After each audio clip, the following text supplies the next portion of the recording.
In this project, we were looking at the applications of fractals in the context of standard model flavor. So we were particularly interested in fractals because of some of the properties that they have, some unique properties, which are like they have some similarity and they have some non-integer dimensions. But most of all, fractals, if you look at it, and they have very complex structures, and if you look at it from the graph theory perspective, they have very interconnected structures. So that is mostly nodes are connected to each other, so information can flow. So because of these some of these properties, we were interested in the fractals.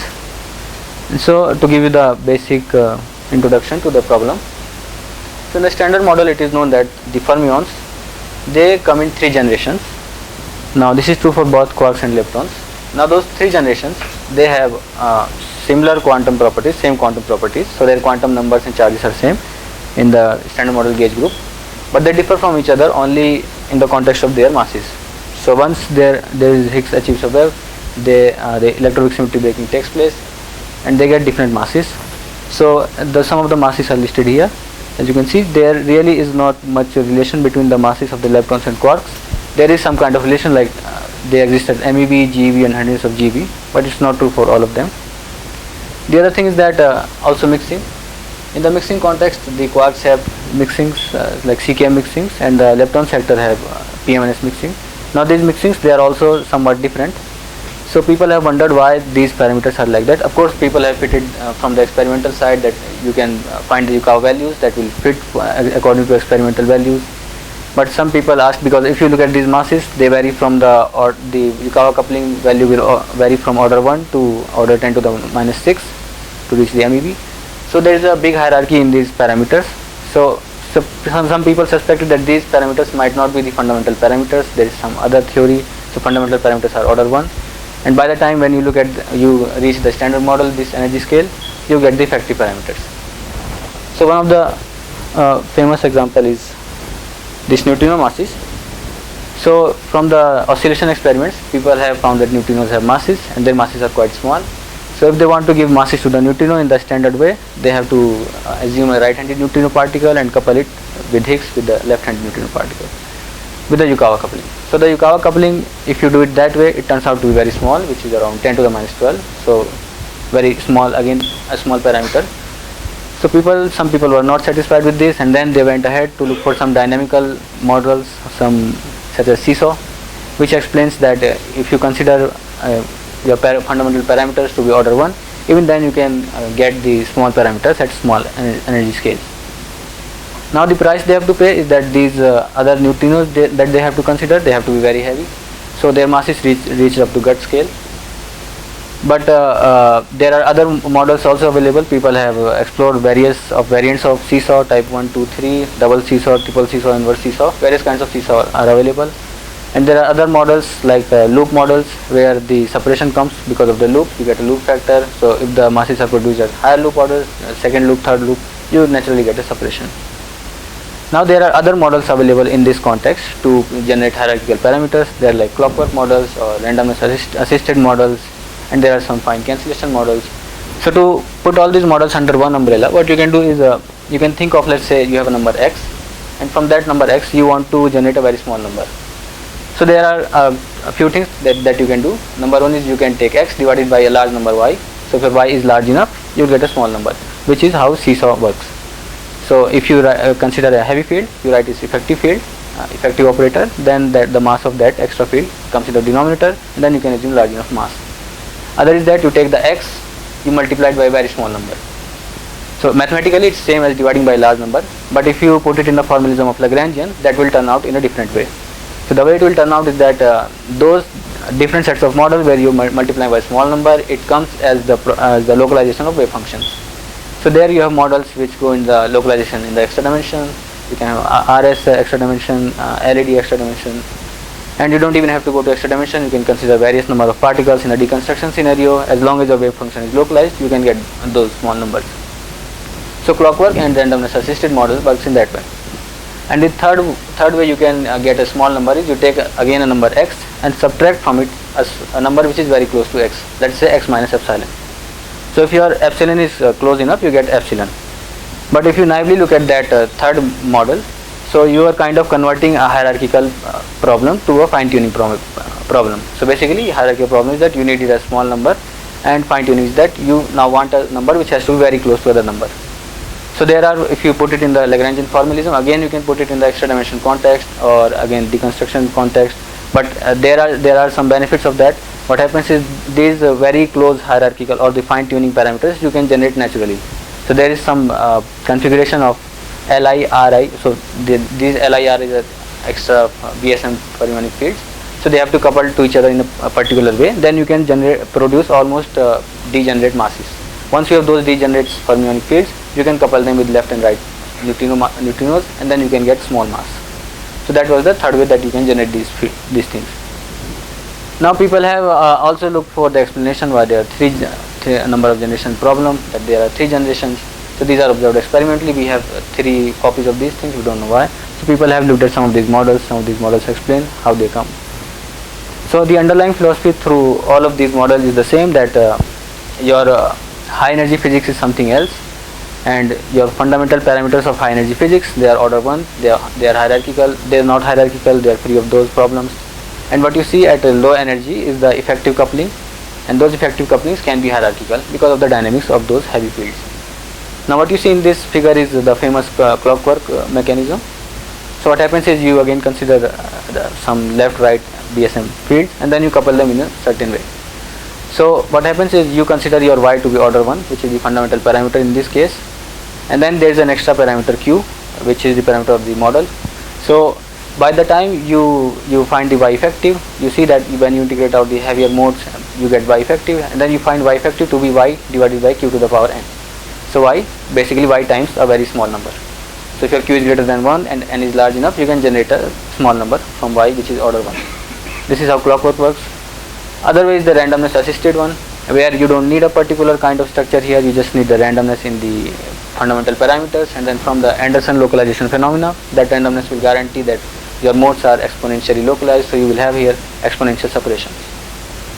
So in this project we also had the same philosophy, that your underlying your high energy or model is something which is free of these hierarchical things, and by the time you reach the standard model, your effective parameters are like that. So to give you introduction about the fractals, so fractals are known in physics for quite a while. People have explored various domains of fractals. Even there are some listed as some applications where they are used. These are some recent applications. Now what are fractals? They have some peculiar properties, that they are self-similar objects. That is, if you take a fractal, let's say this fractal or any fractal, and then you change its scale, basically you're zooming in or zooming out. Generally if you zoom in, then you get almost the same structure there too. So they are kind of self-similar, that is, they are scale invariant, they have same property at different scales. Others, they have non-integer dimensions, which roughly translates to the fact that if you take an object and if you zoom in, then if you get the same amount of structure, then it has integer dimensions. If you get more structures within that, then it has non-integer dimensions. This is quantified by Hausdorff of dimensions. Now other thing about fractals is that even though these patterns are very complex, and you cannot just assume that a very complex pattern emerges in the nature out of nowhere, but their formation process are very simple. They start with a very simple structure that can exist in the nature, and then they take there are some simple transformations that happens on those structures again and again iteratively, and then by the time you have 2 or 3 iterations, you get a complex structure. So nature has chosen fractals in various phenomena, in the coastline, snowflake, and the tree branching, and in the leaf or the river delta formation. Fractals they are basically available everywhere. Now apart from these domains, people have looked at the applications of fractals in the technical sector, where they use it for data compression and some graphical methodologies, etc. So whereas in the context of high energy physics, there was a paper around 2002 by Professor Hill, where he took this concept of fractal and applied it to high energy physics. Basically what he did is he put the field theory on non-integer space-time dimensions, where those non-integer space-time dimensions is coming from the fractals. Now we don't need that much non-integer space-time dimension for our mechanism to work. We are devising a mechanism which would require fractal. So we can have 2 ways for the UV completion. It can be either deconstruction scenario or the same as what he did. So to look at the example that we did in our case, so we took the example case of this Sierpinski fractal. This is the same as this one, and we took this particular fractal, this structure. There is no reason why we take this. We could have taken any other, but we thought that this was sufficiently complex enough, and if we go any further it would be too complex, so we just use this one. Or you could have taken any other fractal too. So if you look at the number of nodes from one iteration to the other iteration, the number of node varies as 3 times the number of nodes in the current structure minus 3. So you start with 3, 3 times 3 minus 3, you get 6, 6 times 3 minus 3, you get 15, then 42 and so on. So we are working with a structure which has 15 nodes. Now what do these nodes represent? If you consider the case of deconstruction, then each node has, it acts like a group. So each node has a left and a right fermionic particle. So you have like 15 extra left and right fermionic particle, and if there is a line connecting these two nodes, that means the Li and Rj of these two nodes are talking to each other. There is some coupling between them. So as you see, there is no direct coupling between this and this node, so there is no direct interaction between these two particles of those fields. Now once you have this structure, you have inserted already the fermions. Now you can write the Lagrangian. It's a little bit cumbersome, but they are equivalent. You can represent it by figure 2. These two figures are same. Now what happens is, in the second scenario, we are working with the second scenario where we have that number x and we are multiplying with a very small number epsilon to get these small numbers. So to get that mechanism to work, we generally require two conditions. One is the production of zero mode, other is the localization of zero mode. So as long as these two conditions are satisfied, you can get small hierarchical parameters using that small number thing. But these are not the only conditions. You can use some other conditions that will work fine too. So there are some that clockwork mechanism that was there. It naturally produces zero mode because of the left-right antisymmetry. So it has one extra right-handed fermionic field as compared to the left. So the mass matrix is rectangular, n times n plus 1, and from linear algebra, if you have a rectangular matrix of n times m with m greater than n, then you will at least have n minus n zero modes. So zero mode in clockwork case is guaranteed by the linear algebra. But here we are putting left and right on the same grounds. We are not considering asymmetry between them. So here we cannot guarantee that there will be zero modes. But for this structure we found some zero modes, and but we found that those number of zero modes were 3 zero modes. So we can, if we knew that if we had one zero mode which is localized, we can produce this small hierarchical parameter for one particle of one generation of any particular quark or lepton. Now if we have 3 zero modes, we can simultaneously generate three of those particles, 3 generations, all with just one particular structure. Now in this you would need 3 structures, here you would need just one structure. Now these zero modes, they are 3 because of some symmetry of the fractal. See, it's a triangle, it has some symmetries that is producing these 3 zero modes. So the other thing is, once the zero modes are produced, the other requirement that the zero modes, they have to be localized. So if they are not localized, your parameters will stay at the fundamental scale. You will not get the hierarchical parameters. Now to localize this, there are a couple of ways. One is, again, you can randomize these things, and then you can get the Anderson localization phenomena to kick in, and then you will get exponential separation. But what happens is, in that case you will lose the zero modes, because if you consider 15 by 15 matrix with random entries, it's hard to get zero modes, let alone 3 zero modes. So we did not want it that randomness. And there is one more problem with that randomness localization. It's that whatever underlying structure you consider, if the randomness is strong enough, it will wash out all the effects. So it doesn't matter if it's a fractal of this kind or the other kind, it does not matter. Now the other way that we can localize this is the clockwork way, where you couple Li with Rj but not Ri with Lj. So clockwork again had one more antisymmetry between left and right. But we also did not want it that. We wanted left and right, we want them to put on the same ground. So we went ahead and looked for some linear algebra results. If we can derive, let's say you have a matrix A and it has some n number of zero modes, it has some dimensions, it's a square matrix A. From that you want to construct a matrix B which has same number of zero modes, so its nullity has to be preserved, rank and nullity structure has to be preserved. Now the condition is that your matrix B has to have zero mode, with those zero modes have to be localized. So what are the transformations on matrix A that you can perform such that you end up with matrix B? So for that we did some linear algebra, we derived some linear algebra results, and we found that if you consider element wise transformations of this type, which is a separable in their row and column indices, then as long as you satisfy these conditions, the rank and nullity structure will be preserved and your modes will be localized too. So it doesn't matter what the value of f is, as long as this function is separable, it will work. So using this we can localize these zero modes, and once these zero modes are localized, we can go ahead. So okay, here we are listing the one left and one right. Okay, one more thing. Since it has a left-right symmetry, and when you write it in the Dirac basis with the left and right particles, it will have 3 left-handed zero modes and 3 right-handed zero modes. Now, here listed is the one left-handed zero mode and one right-handed zero modes, and you can see that there are some places where this zero mode has components and this zero mode does not have components. So, if you have some interaction happening at those sites, then these two zero modes will not interact with each other. But there are some sites where they both have some components and they have some factor of f in here. So if you multiply them, you will get some separation with respect to f. So again, you have initial let's say initial parameters y, and then separation factor is coming from these kind of overlap of these wave functions. Now this overlap formalism is generally used in the extra dimensions. You have these wave functions localized at different branes, and then by the time that branes reaches our standard model brane, they have small component, and then when two such wave functions overlap, they give the flavor mixings. And here also we have these 3 left and 0 modes, and then here we are coupling them with the help of Higgs. Once Higgs achieves width, these 0 modes starts interacting with each other and they will start giving masses to each other. Now one more thing, it's not just that. Let's say you have 0 L1, L2, L3, which are the 3 zero modes. You have 0 R1, R2, R3, which are the 3 right-handed zero modes.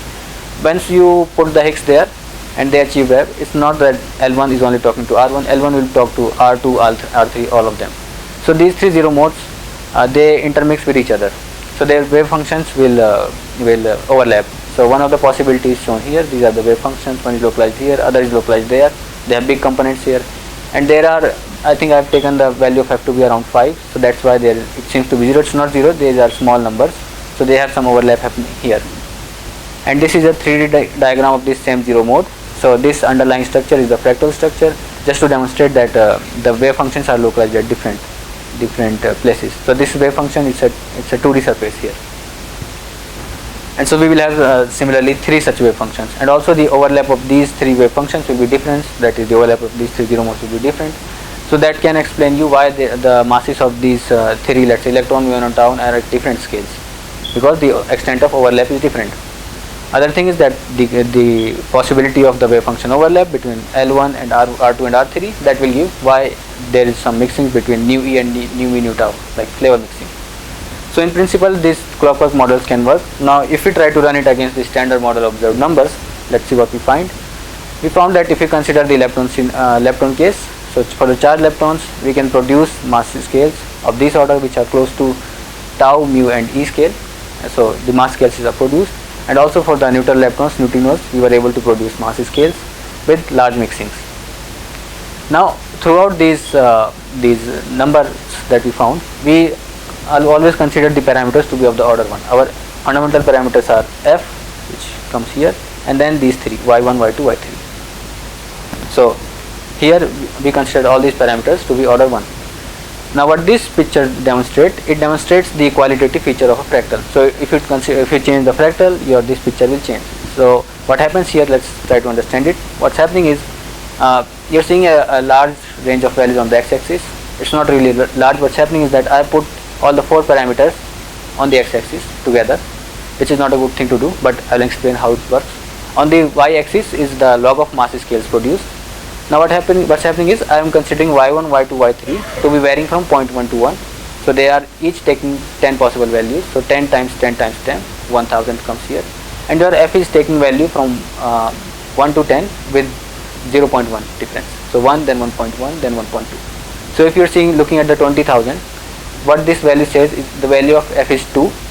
And from 20,000 to 21,000, we are varying all the possible y's while keeping the f constant. Then 21,000 to 22,000, f is 2.2. So basically you just divide it by 10,000, you get the values of f. So your f is varying from 0 to 10 here. And then what you see, that by the time you reach only f equal to 10, which is order 1, not very large, your log of mass scale, it goes down very, very drastically. So you have reached already 12 order separations. And the other thing is that what these thickness represents, these thickness are basically the changes in this y1, y2, y3. You see that when you change y1, y2, y3, your mass scales are not changing that much, but they predominantly depend on the f parameter. So basically if you increase your f too much, then what's happening is your wave functions are localized too much. If they are localized too much, then they have very small overlap, and hence you are bringing down scale very much. But the negative thing of this too much localization is that you won't have mixing, because the wave function again are localized too much, so they are not, mixing is not good. So you will lose these big mixings. So we were able to produce some of the scales for the quark masses too, and I'll just summarize. So standard model has these 3 generation of particles which are observed. They have different masses. They have masses at different scales, and they have different mixings. Now these are parameterized in standard model, and we know for neutrinos we anyway have to extend the standard model. So we went ahead for the fractals, try to explain why there are 3 generations and why they take the different mass scale values and why they have these mixings. So we consider the case of fractals, and then with the fractals we were able to get intergenerational mixings because the fractals have good interconnectivity, so the wave functions have good overlap, and we were able to produce 3 different masses because the extent of the overlap was different. So you would get different epsilon 1, epsilon 2, epsilon 3 that will produce 3 different mass scales. So in this particular project we took the example of Sierpinski fractal with 15 nodes, and we did the 2 iteration, so it gave us 15 nodes, and we could account for these mixings and mass scale. So thank you.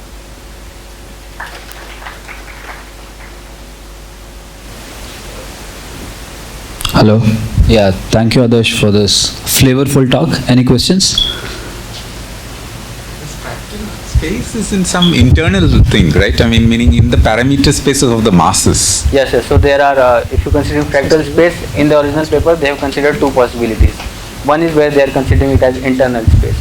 Other is they are considering explicitly as an external space. So they have not done much work on that aspect, but at the end they have written that they can use that fractal external space interpretation to go for the string world sheet model. So they were going for the world sheet fractals, and then they said they can work further, but there's both these interpretations are there. I mean, here it's the extension of the clockwork model, right? Yeah, and yeah. that is what you're trying. You're thinking in that language. Okay. So it's possible to here it is ambiguous for the both of the interpretation. You can consider internal or external. And when you say localization, it's localizing in that internal thing, right? It's, yes. It's localizing at some particular points. So at some particular points it will localize. But don't you have to introduce a lot of parameters for doing this? No. So the parameters we have taken all those parameters to be same. In principle, you would consider all those parameters to be independent, but we have considered them to be the same. Just one parameter f is here.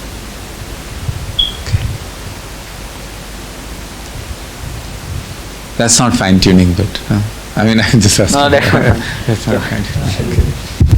The original clockwork is assumes because there is a symmetry. So there is a U1 symmetry in the original clock because it's a linear chain. Here also we can assume some sort of symmetry, some sort of a degenerate symmetry, like a U1, okay, which is broken, but I don't know. It's like a U1 essentially. If you write it, it's still linear, right? So you want a symmetry in that whole space? Yeah, there is a U1 underlying U1 symmetry. Other questions?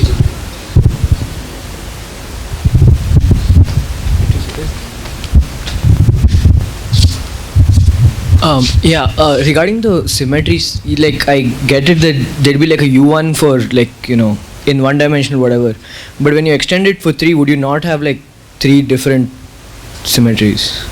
How can you like use a single parameter, maybe one for each of the dimension? Okay, the way the clockwork works is you consider 3 different chains, and those 3 different chains have different U1 symmetries. Yeah. But here you don't need to consider 3 different structures. Why not? Because this particular structure is sufficient to produce the number of zero modes that you require. I mean, you can consider the case where this particular structure is producing only 1 zero mode, then you would require 3 such zero modes. So your particle content will go 15 times 3, 45. But you don't need to go. That will just that's just redundancy. Okay, thank you. Yeah. Other questions? Okay. If not, let's thank Adarsh again and